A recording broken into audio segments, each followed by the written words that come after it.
അടുത്തതായിട്ട് നമ്മൾ നോക്കാൻ പോകുന്നത് ചെയ്യേണ്ടതുണ്ടോ എന്ന് ചോദിക്കാനാണ്. ഉണ്ടോ എന്ന് ചോദിക്കാൻ നമ്മൾ ഡു ഹാവ് ആണ് ഉപയോഗിച്ചത് അല്ലേ. Do you have a car, നിനക്കൊരു കാർ ഉണ്ടോ. അതുപോലെ ചെയ്യേണ്ടതുണ്ടോ എന്നാകുമ്പോൾ do you have to go now, നിനക്കിപ്പോൾ പോവേണ്ടതുണ്ടോ. Do I have to go now, do you have to go now, do they have to go now, do we have to go now. Does he have to go now, does she have to go now, does everybody have to go now, does John have to go now. ഇപ്പോൾ പോവേണ്ടതുണ്ടോ എന്നാണ് അർത്ഥം വരുന്നത്.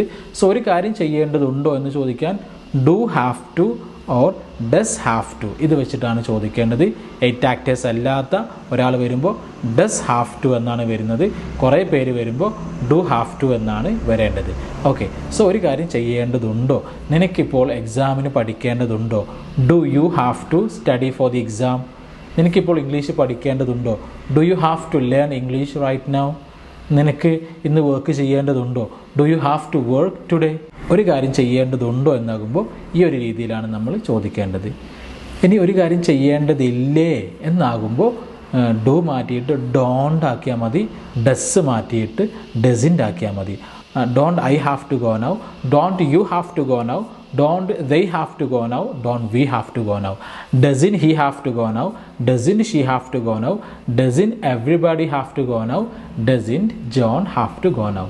So ഒരു കാര്യം ചെയ്യേണ്ടതില്ലേ. So ഇന്ന് നമ്മൾ നോക്കിയിട്ടുള്ളത് ഒരു കാര്യം ചെയ്യേണ്ടതുണ്ട്, ചെയ്യേണ്ടതില്ല, ചെയ്യേണ്ടതുണ്ടോ, ചെയ്യേണ്ടതില്ലേ എന്നാണ് നമ്മളിപ്പോൾ നോക്കിയിട്ടുള്ളത്.